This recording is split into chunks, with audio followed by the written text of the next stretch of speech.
안녕하세요. 전 30대 후반 평범한 직장인입니다. 요즘 좋은 날씨에 다들 가족분들과 잘 지내고 계신가요?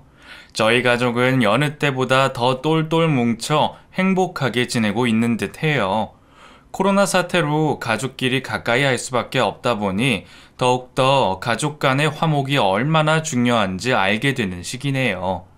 가족 중에 꼭 한두 명씩은 가족 간 화합에 회방을 놓는 사람이 있을 텐데, 오늘 제가 들려드릴 이야기는 그런 가족의 이야기입니다.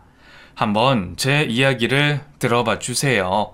우선 제 이야기부터 알려드린다면, 무척이나 평범한 집에서 태어나 자랐습니다. 부모님께서 사이가 너무 좋으셔서 집안에서 큰 소리 한 번 나지 않았고, 집안 가훈도 화목인 만큼 가족 간의 화합을 중요시하며 행복하게 생활하며 자랐죠.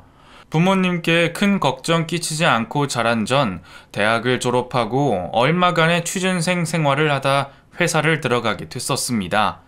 취직이 결정되고 마음의 여유가 생겼던 전 그간 취업 준비로 즐기지 못했던 생활들을 하나둘씩 하게 됐었어요. 오랜 시간 연애를 못하고 있던 전 친구들에게 여자 소개를 받으며 만나던 중 제 운명의 상대인 미나를 만나게 됐었죠.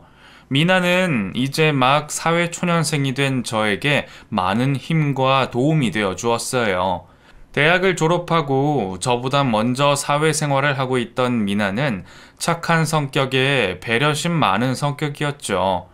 기대와 달리 처음 하는 사회생활은 제 생각보다 더 정신없고 고된 생활이었고, 그러다 보니 자연스럽게 여자친구에게도 신경 써주지 못했어요. 여자친구와 정식으로 사귄 지 얼마 되지 않은 시점에 데이트 한번 하는 시간도 밀린 업무와 야근으로 미뤄야 했기에 미나는 그런 저를 먼저 신경 써주었고, 데이트를 하고 있을 시간을 대신해 저와 같이 제 일을 도와주곤 했습니다. 미나야, 도와주는 건 고마운데 너 쉬는 날까지 일 시키는 것 같아서 내가 미안해서 그래. 집에 있다가 내가 다 끝나면 연락할게. 무슨 말이야, 오빠. 데이트를 하든 일을 도와주든 같이 있고 싶어서 그러는 건데. 집에 가라고 하면 내가 더 섭섭하지. 그래도 우리 만난 지도 얼마 안 됐는데 나 때문에 데이트도 못하고 좀 그렇잖아. 친구들도 이럴 거면 왜 사귀냐고 할 텐데. 어차피 데이트가 거기서 거기지. 오빠랑 카페에서 커피도 마시고 밥도 먹고 그게 결국 데이트 아니야? 그리고 내가 친구들이랑 사귀는 것도 아니고 남들 신경 쓸 필요 있나? 내가 도와줘서 오빠도 빨리 업무 적응하고 그 뒤에 같이 즐기면 되는데. 오빠, 너무 미안해하지 마. 아마 오빠도 반대 상황이었으면 나 도와준다고 옆에 있었을걸? 그거야 당연하지만. 그래, 알았어. 내가 우리 미나 위해서라도 빨리 회사 적응해서 좋은 데 못 데려간 거 몇 배는 더 보답해 줄게. 고마워, 미나야. 미나는 연애를 하는 기간 내내 저를 위해서 뭐든지 해주었고, 저도 그런 미나에게 무엇 하나 당연하게 생각하지 않고 감사해하며 알콩달콩 연애를 즐기며 지냈습니다. 회사 생활이 익숙해지면서 미나에게 집중할 수 있는 시간도 많아졌고, 저뿐만 아니라 다른 사람들에게도 항상 배려하는 모습을 보여주는 미나를 보면서 점점 결혼에 대한 확신을 가지게 됐었습니다. 연애를 하면서 서로에 대한 마음이 진심이라는 것을 알게 되었고, 하루라도 빨리 결혼하여 미나와 같이 시간을 보내고 싶었지만 결혼을 하기에는 아직은 경제적으로 준비되지 않았던 저였기에 결혼하여 신혼집을 구할 수 있는 돈을 모아야 했죠. 연애를 오래 하게 되면서 자연스럽게 미나의 가족들과도 만나게 됐었어요. 가장 먼저 만나게 된 미나의 가족은 미나의 언니였습니다. 그런데 보통 아무리 닮지 않은 형제 자매라도 눈, 코, 입 중 얼굴 한 군데는 닮기 마련인데, 마치 다른 집 식구처럼 어디 하나 닮은 구석 없는 미나와 언니를 보며 희한하다라고 생각했죠. 그러다 미나와 데이트 중 우연히 그 이유를 알게 됐었어요. 우리 부모님 영향 때문인지 모르겠지만 나랑 형은 다른 친구 형제들과 다르게 한 번도 싸운 적이 없어. 형이 나를 위해서 양보해 준 것도 많다고 하지만 남자 형제 사이에선 정말 드문 일이더라. 그러게. 나도 항상 듣다 보면 남자 형제들끼리 주먹 다짐하고 어릴 때부터 엄청 싸운다고 들었는데 오빠랑 형님 되는 분도 그렇고 가족분들 다 성격이 순해서 그런 것 같아. 맞아. 나도 학교 다니면서 싸움 한번 안 해봤으니까. 미나, 너는? 보통 자매들도 물건 가지고 많이 다투지 않나? 맞다. 내가 말을 못했구나. 사실은 나랑 언니는 친자매가 아니라서 서로 물건 가지고 싸운 적이 없어. 애초에 어린 시절은 같이 보내지 못했거든. 나 친엄마가 일찍이 병으로 돌아가셔서 아빠가 지금의 새엄마랑 재혼을 하게 됐어. 언니는 새엄마가 데려온 자식이고 이미 서로 어느 정도 맑게 알아들었을 때 처음 만나게 돼서 그런지 사춘기 시절이었는데 서로 물건도 탐내지도 않았고 뭐 아무래도 양쪽 부모님에게 적응하고 있을 때라 그런지 더 조심스럽게 행동했던 것 같아. 그때는 나는 새엄마도 언니도 생겼다는 자체가 혼란스러웠거든. 아마 언니도 나랑 같았을 거야. 아, 미안. 나는 미나 너가 저번에 언니 만날 때도 아무 말 없길래 몰랐어. 처음 언니분 보고 너랑 안 닮았다고 생각하긴 했는데 그럴 수도 있다고 생각했고. 갑자기 이런 말에서 놀랐지. 근데 오빠도 만나서 봤듯이 영화나 드라마처럼 새엄마나 언니가 괴롭히고 힘들게 하는 게 아니라서 잘 지내고 있어. 오히려 정말 엄마가 살아계시고 언니가 있었더라면 지금처럼 해주지 않을까 싶을 정도야. 그래서 나도 오빠한테 말하는 걸 깜빡한 것 같아. 진짜 평범한 친자매처럼 지내니까. 미안. 먼저 말 못해서. 정말 괜찮다니까. 나도 너가 먼저 이야기 안 했으면 몰랐을 거야. 누가 봐도 친자매처럼 사이가 좋길래 내심 다행이라 생각했거든. 우리 부모님도 항상 말씀하시는 게 가족 간에 화목해야 이 힘든 세상을 헤쳐나갈 수 있다고 누누이 말씀하셨으니까. 재혼 가정이라는 게 그리 놀랍지는 않았어요. 오히려 미나와 미나의 언니를 보면서 더 대단하다고 생각했죠. 가족끼리도 작은 일에 오해나 서운함이 쌓여 사이가 틀어지기 마련인데 만나면서 확인한 미나와 미나 언니와의 모습은 우애 좋고 사이 좋은 친자매의 모습이었으니 말이죠. 별것 아닌 미나의 고백이었지만 미나의 가족 관계를 알고 나서 좀 더 한 발자국 가까워진 듯한 느낌을 받았습니다. 서로를 좀 더 알아갈 수 있게 된 저희는 결혼이라는 공동의 목표를 가지고 준비를 해나갔고 몇 년의 노력 끝에 결혼할 수 있을 만큼 경제적으로 준비가 됐었습니다. 양쪽 부모님을 찾아가 뵈어 인사를 드렸고 상견례 약속을 잡게 됐었죠. 이미 양가 부모님들께 결혼식에 관련하여 준비한 내용을 세세히 설명하였기에 상견례로 만난 자리에서는 부모님들께서 서로의 자식들의 덕담을 하며 화기애애한 분위기 속에 진행됐었습니다. 미나가 연애하면서도 인종이뿐만 아니라 사돈댁을 입에 침이 마를 새 없이 칭찬을 해서 많이 궁금했는데 오늘 직접 이렇게 확인하니 왜 그런지 알겠습니다. 정말 말로만 듣던 그림 같은 가족이십니다, 사돈. 제가 부러울 정도네요.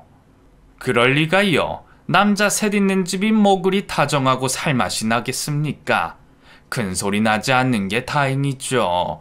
사돈댁처럼 슬아에 딸 있는 게 예전부터 얼마나 부럽던지 애교라면 눈꽃만큼도 없는 집이다 보니 이렇게 미나라도 있게 돼서 얼마나 다행인지 모르겠습니다.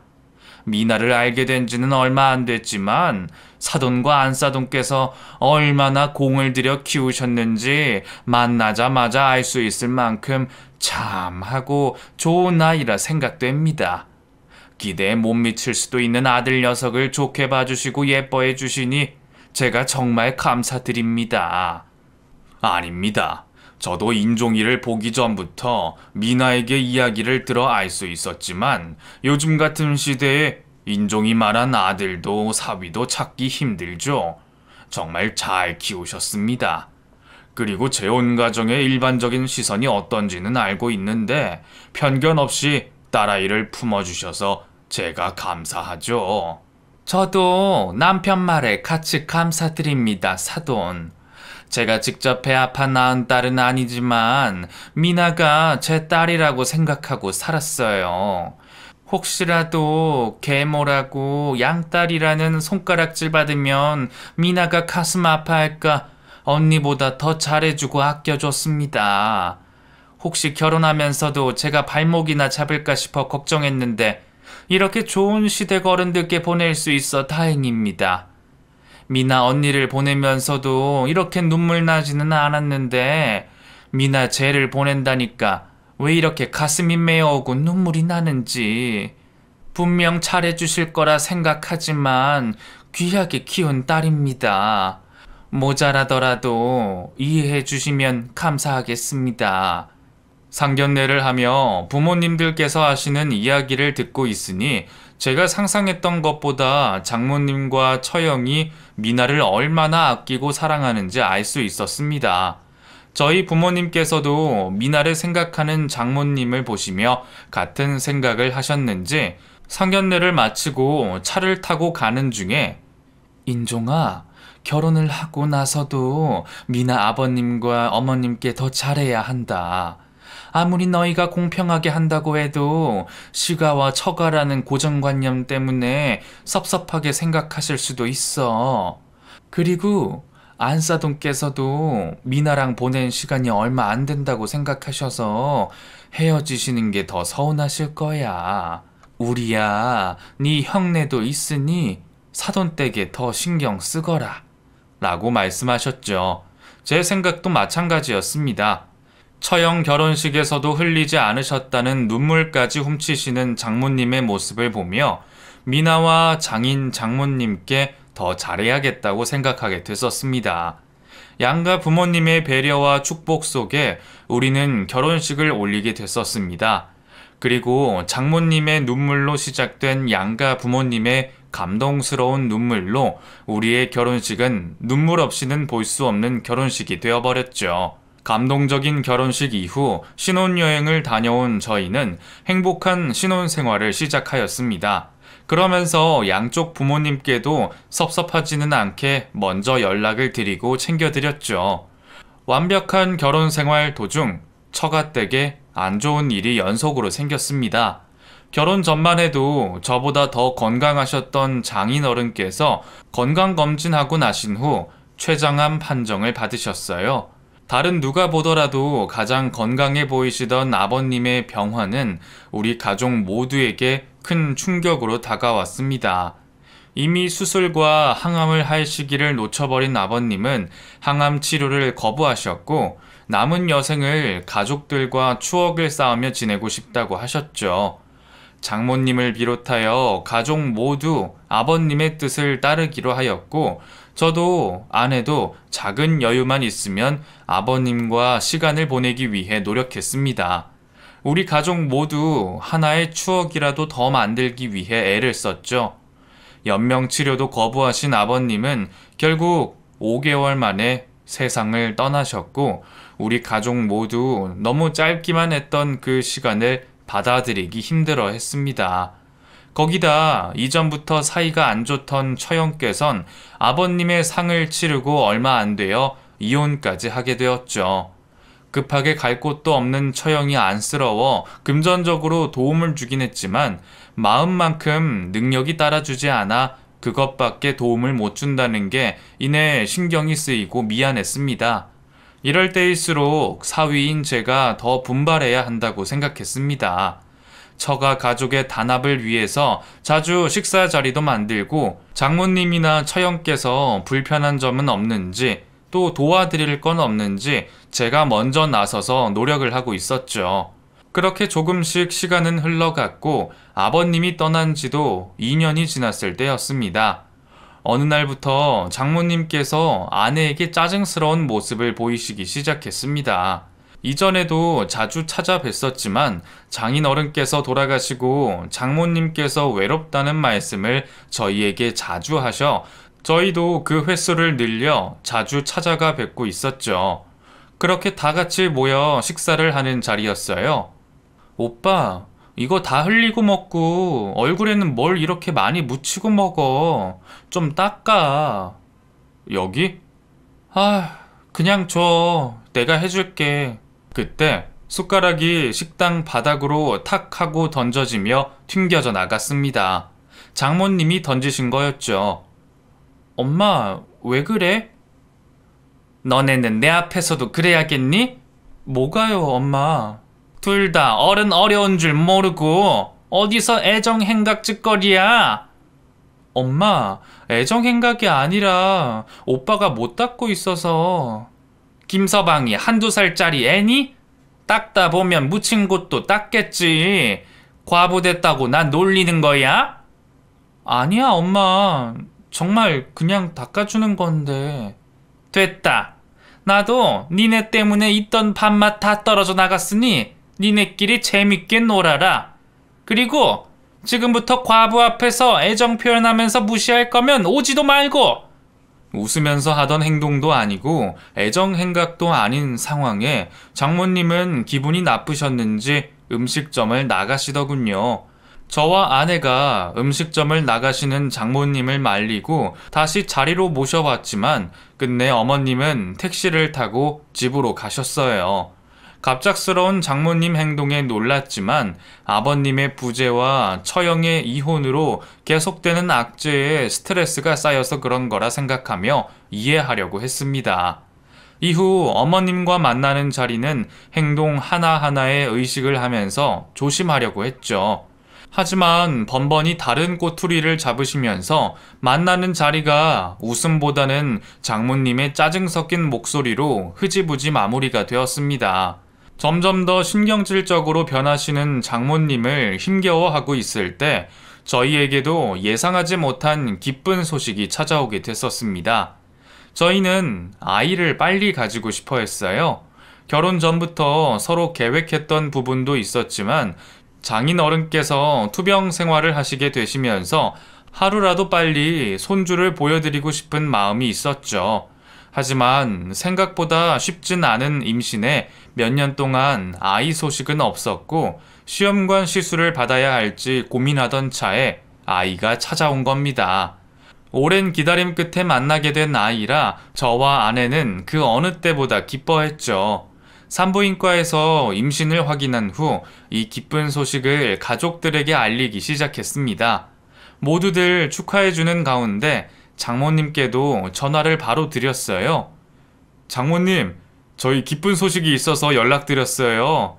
어제 저희끼리 확인하고 오늘 병원에 와서 검사 결과 확실해져서 연락드려요. 미나, 임신했어요. 뭐? 임신? 네. 잠시만요. 미나 바꿔드릴게요. 엄마, 나 임신했어. 이제 4주 정도 된 것 같다고 해. 그걸 지금 축하받을 일이라고 전화했니? 네 아빠 잃고 몇 년 되지도 않았는데 엄만 이렇게 힘들고 네 언닌 이혼해서 젖꼬라지로 사는데 너는 팔자 좋게 좋은 남편 둬서 행복하다고 놀리는 거니? 너 그렇게 못된 애였어? 나 없이도 축하해줄 사람 많을 텐데 다른 데서 축하 많이 받아라. 옆에 있던 제가 다 민망할 정도의 장모님 말씀에 아내나 저나 적지 않게 놀랐습니다. 이전에도 신경질적인 모습을 봐왔지만 딸의 임신 소식에 저런 식으로 이야기하실지 몰랐습니다. 그리고 저보다 놀라고 상처받은 아내를 봤죠. 말은 하지 않았지만 저도 어렴풋이 알고 있습니다. 여자들은 보통 임신하고 나서 엄마 생각을 가장 많이 한다고 하던데 친엄마가 돌아가신 아내는 누구보다 축하받고 싶었던 존재가 장모님이 아니었을까 싶어요. 그 마음을 가지고 한 통화에서 장모님께 되려 구박을 들은 아내의 마음이 어땠을지 제가 상상도 못할 정도겠죠. 내가 괜히 전화를 했나 봐. 장모님께서 오늘 기분 안 좋으신가 보다. 당신 괜찮아? 글쎄, 요즘 엄마가 정말 왜 저러는지 모르겠네. 물론 아빠 잃고 힘드신 건 이해되는데 그렇다고 오늘 같은 날도 꼭 이렇게까지 이야기했어야 했나?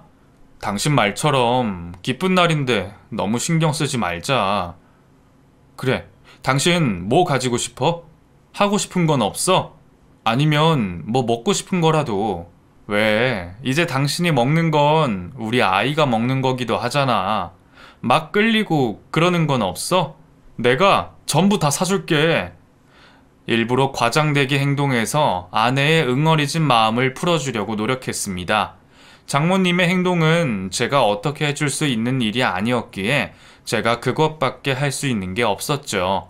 다행히 저희 부모님께서는 아내의 임신을 듣고 장모님께 받지 못한 축하가 아쉽지 않을 정도로 성대하게 축하를 해주셨습니다. 저희 부모님께서 임신한 아내를 위해 마련해 주신 축하 자리에서 즐거운 시간을 보내며 웃고 즐기는 아내의 얼굴을 보며 다행이라 생각했죠. 하지만 그러곤 얼마 지나지 않아 또 아내의 기분을 망치게 하는 일이 생겼습니다. 그날의 축하 자리가 얼마 지나지 않아 처형에게 메시지가 왔습니다. 임신 소식을 알릴 때도 이혼 후 바쁜 생활 때문인지 별 이야기 없던 처형이었지만 쉬는 날 동생에게 축하를 해주려는 메시지인 줄 알았죠. 그런데 그 메시지를 아내가 확인하자마자 깜짝 놀라는 게 아니겠어요. 아내의 "아!" 하는 비명소리에 안방으로 가보니 휴대폰 속에는 누가 봐도 놀랄만한 움직이는 귀신 사진이 있었어요. 아내는 화가 났는지 곧바로 처형에게 전화를 걸었죠. "언니, 방금 보낸 사진 뭐야?" "그거 봤니? 놀랐지? 언니도 나 임신한 거 알고 있으면서 사람 놀랄 만한 걸 보내면 어떡해? 애라도 떨어지면 어쩌려고?" "얘, 임신 너만 하니? 뭐 그런 거 가지고 유난이야. 그리고 그런 거 가지고 애 떨어지면 세상 사람들 다 애 없이 살게?" "뭐? 지금 그걸 말이라고 해?" 옆에서 듣고 있던 전 아내의 핸드폰을 뺏었죠. "저 처형, 저 김서방입니다. 옆에서 듣다 보니 너무하셔서요. 아무리 장난이라고 하시지만 미나 처음으로 임신한 건데 저도 놀랄 만한 사진 보내신 건 너무하신 거 아니에요?" "아니, 어릴 때는 그런 거 좋아했으니까 나도 다른 뜻 없이 재미로 보냈지. 알겠어. 미안하다고 전해줘." 화가 나서 전화한 아내에게 이상한 말을 하는 처형과의 통화를 듣다 못한 제가 전화를 가로챘고 그제서야 처형이 자신의 잘못을 인정하고 일단락되었지만 장인어른이 돌아가시고 난 이후에 180도 변한 모습의 장모님과 처형이 이상해 보였습니다. 아내에게는 차마 그 이야기를 직접 할 수는 없었지만 저에게는 상당한 고민거리가 되어가고 있었어요. 그런데 처형과 통화를 하고 난 뒤 장모님에게 전화가 걸려왔습니다. "얘, 너는 혼자 사는 언니한테 전화까지 해서 뭐라 했니? 들어보니까 처녀 때 좋아하던 거 똑같이 장난쳤다는데 너가 엄마랑 언니가 남편 없다고 대놓고 무시를 하는구나." "엄마, 무슨 말을 그렇게 해. 사진은 보고 이야기하는 거야. 정말 놀라서 애 떨어지는 줄 알았다고. 정말 배가 훅 하고 가라앉는 듯 했어. 어떻게 임신한 나를 걱정하는 게 아니고 놀래킨 사람을 편을 들어. 네가 지금까지 한 행동이 있으니까 내가 이러지. 그리고 김서방한테도 네가 똑바로 전해라. 아무리 장인 없어서 처가가 우스워 보인다고 해도 정도가 있고 선이 있는 거다. 이번 일이야 니네 언니도 잘한 게 없으니 그냥 넘어가는데 한 번만 더 우리 집안 무시하는 모습 보이면 김서방도 내가 아주 작사를 내줄 거니까. 알겠지? 처형의 통화도 놀라웠는데 장모님의 통화는 기가 막힐 정도였습니다. 정말 아내를 자식으로 생각하는 건 맞는지 장인어른이 돌아가시고 나서 남의 자식 대하는 것만 같았어요. 저보다 더 힘든 시간을 견디고 있을 아내에게 차마 입 밖으로는 이야기하지 못했지만 장모님과 처형의 의중을 의심할 수밖에 없었죠. 그러다 다른 사건이 있었고 그 후 저와 아내는 장모님을 피하게 됐었습니다. 그때도 장모님께서 외롭다며 밥을 같이 먹자고 하셔 장모님 댁 근처 식당에서 식사를 하고 있었습니다. 임신 5개월 차에 태동이 점점 커져 힘들어하고 있던 아내는 집에서 식사를 하고 싶어 했지만 굳이 나가서 식사를 하자는 장모님 고집으로 밖에서 식사를 하게 되었죠. 그날은 웬일인지 장모님께서 기분이 좋으셨습니다. 원래는 만나는 자리부터 시작되는 불평불만이 없이 식사를 하던 도중 아내가 무심결에 말하지 말았어야 할 걸 말해버렸어요. 엄마, 나 이제 배도 점점 불러오고 불편해질 것 같아서 다음 달 휴가 때 태교 여행 가려고 해. 뭐? 태교 여행? 배 불러오는데 여행을 간다고? 응, 요즘에는 다들 그렇게 한다고 해서 이것도 6, 7개월 넘어가면 조산 때문에 위험하다는데 딱 다음 달에 시간이 나서 갔다 오려고. 너는 좋은 남편 만나 살맛 나서 좋겠다. 남들 하는 것도 다 하고 다니고 엄마는 집구석에 처박혀서 요 모양 요 꼴로 사는데. 엄마도 같이 갈래? 됐어. 내가 거길 왜 따라가니? 사람 약 올리는 것도 아니고. 어쩐지 오늘은 잘 넘어간다 했다. 아휴, 너네 가라. 짜증난다. 저희끼리 여행을 가는 게 미우셨을까요? 아내와 임신 전에도 같이 가자는 여행은 다 거절하셨는데 유독 이번 일로 짜증을 부리는 장모님의 마음을 알 수가 없었습니다. 그래도 임신을 하고 나서 처음으로 떠나는 장기 여행에 저와 아내 모두 들떠 있었죠. 여행을 이틀 정도 남겨놓고 장모님께 전화가 왔습니다. 장모님께서 다쳐 몸져 누워있다는 연락이었어요. 엄마, 괜찮아? 무슨 일이야? 길 건너다 차에 치였어. 뭐? 뺑소니야? 아니, 그때는 놀랐는지 집까지 왔을 때는 괜찮았는데 좀 있다 보니 못 움직이겠네. 장모님, 병원부터 가시죠. 제가 모시고 가겠습니다. 됐어. 돈만 많이 나오지 이렇게 좀 쉬면 될 것 같은데 뭐. 너네 언니는 먹고 살려면 일해야 하잖아. 너네 둘 중에 한 명이 같이 생활 좀 해줬으면 하는데. 그때는 놀라서 장모님이 저희를 속이실 거라 생각하지 못했습니다. 그런데 아프시다는 장모님은 마치 기다렸다는 듯이 저희 휴가가 끝나면서 멀쩡해지셨어요. 전날까지만 해도 아프시다며 앉는 것도 저희가 일으켜 음식까지 먹였는데 다음 날이 되니 다 나았다고 하시며 집으로 가라고 하시는 겁니다. 그때서야 알게 됐었어요. 저희가 여행 가는 게 싫으셨다는 걸요. 그날 이후로 무엇을 해도 아내를 질투하듯 짜증내는 장모님을 보며 스트레스 받을 아내 생각에 최대한 만남을 안 가지려 했습니다. 그렇게 저는 최대한 아내와 처가를 분리시켜 생활하려고 했고 집안 중대사가 있을 때마다 아내를 핑계를 대고 집에 두고 제가 처가댁을 왔다 갔다 하면서 지내왔습니다. 장모님께선 저에게는 아내에게 말하는 것처럼 하지 못했기에 매번 어딘가 불편한 얼굴을 하시면서도 그냥 넘어갈 수밖에 없으셨죠. 그렇게 생활하다 보니 어느덧 출산이 임박했고 저와 아내에게 세상에서 가장 소중한 우리 딸 리희가 태어났어요. 우리 며느리 수고했다. 네가 분만실 들어가고 내 얼마나 둘 다 건강하게만 나와달라고 부탁했는데 고생했어, 우리 며느리. 그래, 미나야. 임신하느라, 아이 낳느라 고생 많았다. 시집 왔을 때만 해도 애기 같던 우리 미나가 벌써 엄마가 되고. 고맙다. 예쁜 손녀를 낳아줘서. 아니에요, 어머님. 진통이 길어서 어머님이 쉬시지도 못하셨다고 들었는데 감사해요. 당연한 소릴. 우리가 고생이니 애 낳는 사람이 고생이지.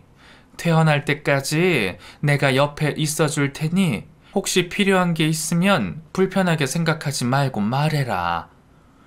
감사해요, 어머님. 우리의 소중하고 예쁜 딸이 태어났을 때도 장모님과 처형은 병원을 찾지 않았습니다. 물론 출산 전 잠시 방문한 적은 있었지만 그때도 마치 어떤 병원에서 아이를 낳냐는 눈빛으로 병원 내부를 살펴보셨지 아내에게 진심으로 안부나 격려는 하시지 않았어요. 다행히 저희 부모님께서 출산 전부터 병원에 함께 하시며 출산의 순간에도 자리를 함께 하셨죠. 아내도 자신을 미워하는 어머니보다 저희 부모님과 있는 걸 더 안정적으로 생각했고 무사히 이상 없이 아이와 같이 태어날 수 있게 됐었어요. 아내와 퇴원 준비를 하고 있는데 아내에게 장모님으로부터 전화가 왔습니다. 미나야, 아이는 무사히 낳았니? 엄마가 며칠 아파서 죽다 살아났어. 그래서 병원을 가지도 못했네. 그랬어? 잘 나았어. 이제 막 퇴원하려고. 엄마가 집에 가서 산후조리 도와줄게. 원래 산후조리는 엄마한테 받는 거야. 뭐? 아니, 엄마가 연락 없어서 시어머니께서 해주신다고.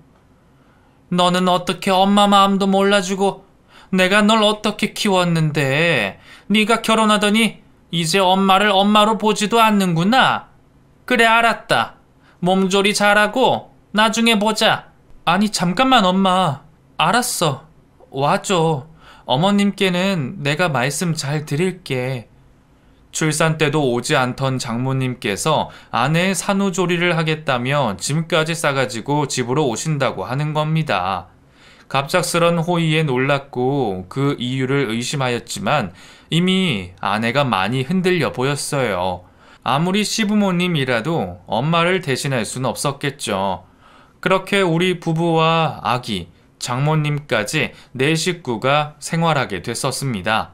장모님은 그 사이 무슨 일이라도 있던 건지 많이 변하신 모습이었어요. 저야 회사를 다녀오고 나서의 모습만 볼 수 있었기에 다는 몰랐지만 아내의 행복해하는 모습만 봐도 어땠는지 알 수 있었죠. 아내도 장모님 덕분인지 빠르게 회복되고 있었습니다.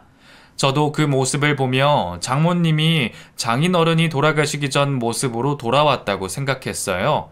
하지만 그건 제 잘못된 생각이었습니다. 장모님께서 어느 날 저를 아내 몰래 부르셨어요. 김서방, 사실은 내가 요 몇 년 전부터 말을 할까 하다 못했었네만 같이 지내다 보니 이렇게 좋은 사위한테 못할 일이다 싶어서. 아무리 내 새끼가 귀하지만 남의 새끼도 귀한 법인데 밝혀야겠다고 생각했네. 무슨 말씀이시길래 이렇게까지 뜸을 들이세요? 내가 미나 대신에 사과할 테니 내 얘기 듣고도 큰 소리 치지 말게. 실은 내가 미나가 바람을 피는 걸 봤어. 이전부터 미나가 행실이 안 좋기는 했지만 당연히 자네 만나고는 그럴 일이 없다고 생각했는데 손녀를 키우다 보니 자네랑 영 다른 게 내가 확신이 들어서 말하네. 이러다 애한테 정들고 나중에서야 알게 되면 내가 김서방 얼굴을 어떻게 보겠나. 서로 젊은 나이니 한 살이라도 어릴 때 정리되는 게 맞다 싶어서. 네?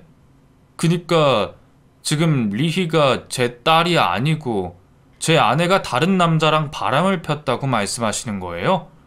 그래, 미나한텐 지금 말하지 말고 우선은 확증이 있어야 하니까 자네가 직접 친자 확인 검사를 해보는 게 어떻겠나? 참 웃기지도 않는 말이었습니다. 장모의 말을 들으면서도 왜 이러나 싶었어요. 계획했던 임신은 아니었지만 임신을 확인하고 계산해 보니 날짜도 맞았고 제가 아는 아내는 절대 그럴 일이 없었죠. 말도 되지 않는 소리에 한 소리를 할까 싶다가 출산 후에 회복하고 있는 아내를 보니 제가 조금만 참자고 생각했습니다. 한 귀로 흘리려고 했는데 그날부터 계속해서 친자 검사를 해야 한다며 저에게 재촉을 하는 겁니다. 그 닭달에 못 이겨 검사해보시라고 제 머리카락이랑 입안에 넣은 면봉까지 줬는데 굳이 또 직접 가서 하자고 하시는 겁니다. 귀찮았던 전 장모를 믿는 척하고 이야기를 했고 그제서야 제가 자신의 이야기를 믿는다고 생각한 장모는 자신이 알아서 하겠다고 하더군요. 며칠 뒤 장모가 저에게 친자 확인 결과지가 나왔을 거라며 친절히 전화까지 왔습니다. 자신있게 말하는 장모의 태도에 무엇인가 있을 거라 생각한 전 퇴근을 하여 아파트 관리실로 가 우편함 분실물이 있어 CCTV를 확인하고 싶다고 했죠. 그 CCTV 장면에는 장모가 앞에서 한참을 있는 모습이 찍혀 있었습니다. 촬영 각도가 장모가 가린 탓에 제대로 찍히지는 않았지만 분명 수상쩍었어요. 집으로 들어가면서 우편함에 있는 서류를 가져갔고 확인해봤죠. 검사 결과지에는 친자일 확률 N%로 나와 있더군요. 불일치라는 뜻이었어요. 이걸 확인하자 분명 장모에게 무슨 꿍꿍이가 있다는 걸 확신하게 됐었습니다. 이때부터 장모의 일거수일투족을 기록해야겠다고 생각했어요. 분명 우리 집에서 먹고 자고 살면서 이렇게까지 행동하는 이유가 있을 거라 생각했고 아내와 저를 이간질하는 다른 증거도 나올 거라 생각했습니다. 저는 우선 집안에 장모와 아내 몰래 CCTV와 녹음기를 설치하였고 장모에겐 심각하게 고민을 하고 있는 척을 하며 며칠간을 시간을 끌며 지내게 됐었어요. 김서방, 미안하네. 내가 딸을 잘못 키웠어. 어릴 때야 미나 아빠도 있어 큰 소리 날까봐 혼내지도 못했고 어린 나이에 남자 좋아하는 게 뭐 나쁜 일이라고 안일하게 생각했는데 김서방 같은 좋은 남자 만나고 나서도 내 저럴 줄은 몰랐지. 김서방, 미안하네. 미나 처녀는 내가 걷어서 평생 짐처럼 살아갈 테니 김서방은 하루라도 빨리 새 출발할 수 있었으면 좋겠어. 장모는 제가 자신을 의심하고 있는지도 몰라 항상 퇴근한 저에게 자신이 딸을 잘못 키웠다며 이혼을 종용하는 듯 했어요. 모두가 있을 때와 다른 가식적인 모습에 아내에게 장모에 대한 모든 걸 이야기하고 싶었지만 아직은 다른 증거가 너무 부족했습니다. 매일을 퇴근하고 CCTV와 녹음기를 돌려보고 지냈죠. 그러면서 점점 하나씩 증거들이 모이기 시작했습니다. 응, 자기야, 나야. 지금? 내가 말했잖아. 몇 달간은 우선 그년 집에 있는다니까. 뭐하긴 애 봐주지. 내가 애를 봐주고 싶어서 그러나 이게 다 2년 쫄딱 망하게 하려고 들어온 거야. 내가 그년이랑 그 남편 놈이랑 살살 꿰고 있는데 그 년놈들 얼굴만 봐도 배알이 꼴려. 우리 딸은 변변치도 않은 놈 만나서 이혼까지 당해서 힘들게 살아가는데 이년은 치냄이 잡아먹어서 팔자가 좋은지 아주 지만 아는 남편 만나서 행복에 겨워 죽어요. 이혼 먼저 시켜버리려고. 어? 어떻게 이혼시키냐고? 다 방법이 있지. 요즘은 못되게 굴고 그런다고 되는 게 아니야. 다 과학적으로 접근해야지. 검사 받은 게 있는데 그걸 싹 바꿔치기 했어. 사위놈도 지 새끼 아닌 건 못 키우겠지. 고민을 하더라고. 내가 계속해서 딸년 문란하다 이상하다라고 하면서 옆에서 바람 좀 넣고 있지. 이제 거의 다 됐어. 안 되면 또 그때 가서 생각해 봐야겠지만 이놈도 그 정도로 머저리겠어? 아내와 저를 이야깃거리로 삼아 누군가와 통화하는 장모를 보며 제 생각보다 수위가 센 대화에 놀랐습니다. 아내에게 못되게 대할 때부터 의심은 하고 있었지만 이렇게까지 생각할 줄은 몰랐어요. 그뿐만 아니라 CCTV에서도 아내 몰래 안방 드레스룸에서 귀금속들을 훔치고 있는 것도 보게 되었죠. 바로 이야기를 할까 싶다가 분명 몇 가지가 더 나올 듯 해서 기다리기로 했습니다. 역시나 그 외에도 지금까지 아내를 어떻게 생각했는지 알 수 있는 대목들이 녹음되거나 CCTV에 찍혔습니다. 그래, 하영이 우리 딸 요즘에 많이 힘들지? 엄마는 널 볼 면목이 없다. 미나 이게 얼마나 편하게 사는지 내가 아주 미워가지고 쌀 받는 물에 변기물로 넣잖니. 그리고 손녀라는 것도 내가 꼬집고 일부러 울리고 아주 밉다 하니까 머리부터 발끝까지가 미워요. 조금만 기다려 우리 딸. 미나 이거 이혼하고 나서 같이 살게 되면 위자료로 받은 돈도 싹 다 뺏을 예정이니까 좀만 참아. 어릴 때부터 니네 아빠 눈치 본다고 우리 귀한 딸이랑 똑같이 대접받았으면 이제 그 값을 내놔야지. 안 그래? 그래. 힘들어도 좀만 참고 기다려. 결국 이 정도면 충분하다 생각했습니다. 모두가 있는 자리에서 공개할 수도 있었지만 우선은 아내에게 선택권을 주고 싶었어요. 저야 이 사람들을 안 보고 살면 그만이지만 아내에게는 그래도 가족일 수도 있었으니 말이죠. 차마 아내에게는 동영상과 녹음된 모든 걸 들려줄 수 없어서 제가 필요한 부분만 아내가 확인할 수 있게 들려줬습니다. 그런데 이미 아내도 장모에 대한 의심을 하고 있었던 중이었나 봅니다. 실은 처음에 엄마 온 지 얼마 안 돼서 엄마가 당신 회사 가면 항상 남편 관리 잘하라고 하더라고.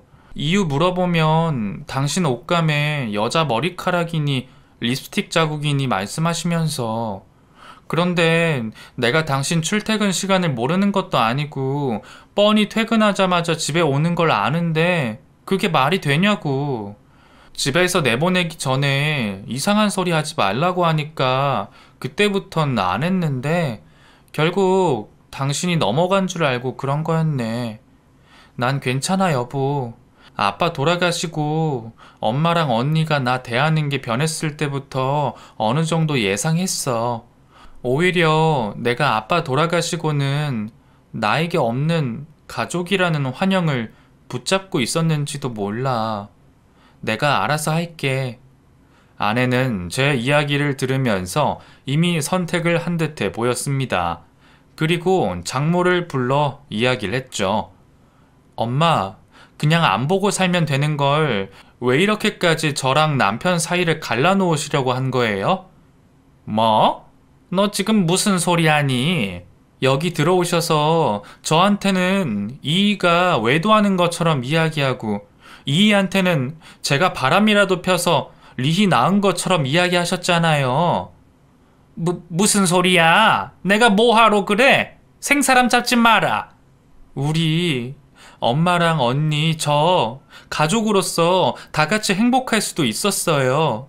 저도 혼자 남은 엄마 언니 걱정됐고 잘 챙겨주려고 했다고요. 같이 힘든 시간 보내면 좋은 날도 있었을 텐데 도대체 왜 이렇게까지 한 거예요? 거짓말해도 소용없어요. 엄마가 하는 거짓말 여기에 다 있으니까요.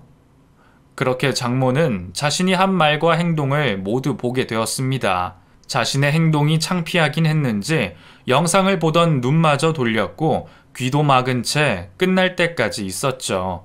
아내와 저는 장모에게 당장 지금까지 훔치고 도움받았던 모든 것을 내놓으라고 했고 집 밖으로 나가라고 했죠.